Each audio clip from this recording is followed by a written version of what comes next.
हजरत इब्राहीम बिन अदम रहमतुल्लाह अलैह हज करने वास्ते गए मक्के।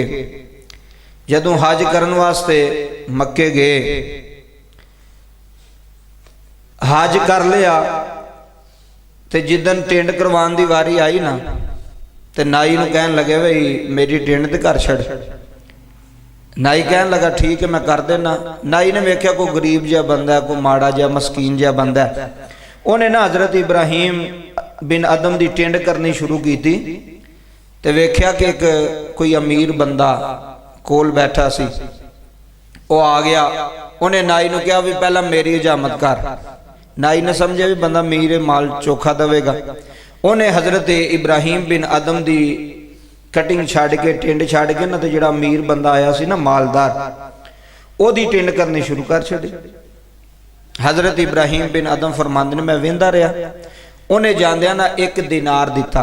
दिनार कहंदे ने सोने दे सिक्के नूं, ते दिरहम कहंदे ने चांदी दे सिक्के नूं। उन्हें एक दिनार नाई नूं दिता, ते नाई बड़ा खुश होया, वे बड़े पैसे दे छड़े ने उन्हें। फिर हजरत इब्राहीम बिन अदम की टिंड करनी शुरू की थी, ते एक होर बंदा आ गया मालदार अमीर दौलतमंद।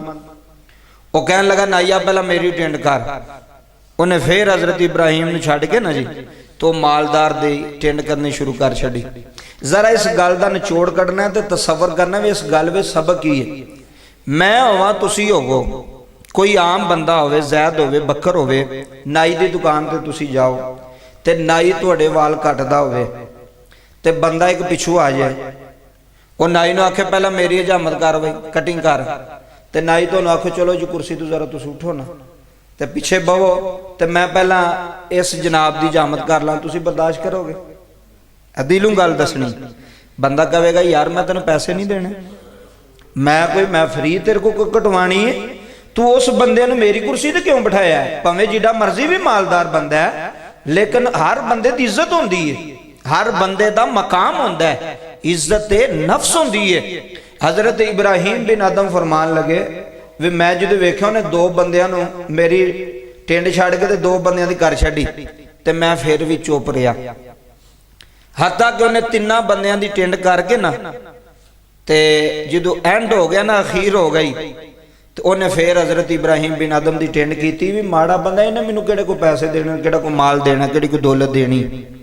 हजरत इब्राहीम बिन अदम फरमाते ने कि जिन्ने पैसे वो बनते सन उन्होंने तो एक एक दिनार दिता ना, जो उन्हें मेरी टिंड करके फारग होया तो मैं 2 दिनार दिते। सुभान अल्लाह को ना जरा मुहब्बत ना, किन्ने 2 दिनार। वो जेडे मालदार सन ना, जिन्हों का माल वेख के लालच करके तो उन्हें उस फकीर नूं हकीर समझिया, माड़ा समझिया, उन्हें 2 दिनार दे छड़े। कहते ने जो मैं नाई नूं 2 दिनार दिते ना, तो वह बड़ा शर्मिंदा होया, बड़ा ही शर्मिंदा, अपने आप को कहने लगा यार तू दौलत के लालच वास्ते ते तू मालदारां दा माल वेख के तो तू इनू फकीर समझा सी, तो फकीर तैनूं उहदे नाल डबल पिया देंदा है। शर्मिंदा जा हो गया। हजरत इब्राहीम रहमतुल्लाह अलैह फरमांदे ने मैं नाई नूं हजाम नूं पूछया भी क्यों शर्मिंदा है? उन्हें कहा जनाब मेरे को गलती हो गई, मैं तुहानूं समझिया सी कोई एवें फकीर जिहा बंदा, दरवेश जिहा बंदा, माड़ा जिहा बंदा, इहदे कोल मैनूं की लभना है, ते तां मैं तुहानूं अमीयत नहीं सा देंदा पिया, ते मालदार लोकां दीयां टिंडां पिया करना सा, लेकिन तुसीं ते बड़े अमीर निकले हो। आप रहमतुल्लाह अलैह मुस्कुरान लग पे, फरमान लगे तेन 2 दिनार पता क्यों दिते ने? ऐ सुनियो गल जी हजूर क्यों दिते ने? फरमाया तेनू 2 दिनार इस वास्ते दिते ने कि तेरी वजह तो साडा फायदा होया है। ऐ जे गल, ऐ जे निचोड़, तेरी वजह तो साडा फायदा होया। जरा इस जगह ते अपने आप को खड़ा करना। जिवें मैं तुहानूं पहलां कहा कि नाई की दुकान ते जाओ तो नाई तुहानूं छड्ड के किसी होर बंदे नूं वाल कटिंग करन लग पे या उहदा हत्थ करन लग पे, तुसीं असीं बर्दाश्त नहीं करांगे, लेकिन यह गल सुन के तुहानूं बर्दाश्त करना ही, तो फिर अमल करना, तो फिर फायदा होना। हजरत इब्राहीम बिन अदम फरमान लगे वे मैं तेनों 2 दिनार तां दिते ने, 1 दिनार तेनों इनाम दिता है। क्यों? फरमाया जो तू मैनू छड्ड के ना मालदार लोगों की कटिंग करना सा, टिंड करना सा ना, तो मैनू गुस्सा बड़ा हुंदा सी।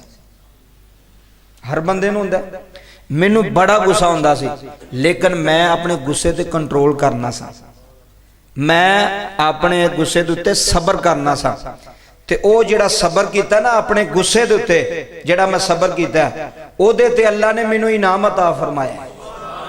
ਸੁਭਾਨ ਅੱਲਾਹ। हजरत इब्राहिम बिन आदम फरमाते ओदे ते अल्लाह ने मैनू इनाम अता फरमाया जिहड़ा मैं सबर कीता। सबर कहंदे ही उदू ने कि जदों तुहानू पता होवे वे तुहाडे नाल ज़्यादती हुंदी पई है। सबर इहनू कहंदे ने।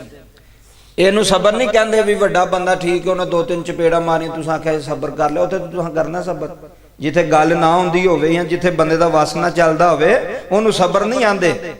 सबर उहनू आंदे ने कि जिथे बंदे दा वस भी चलदा होवे ते बंदे दे कोल हर चीज़ की सहूलत भी होवे, फिर भी बंदा उन्हें माफ़ करे तो फिर भी सबर करे, उन्होंने सबर आंदे।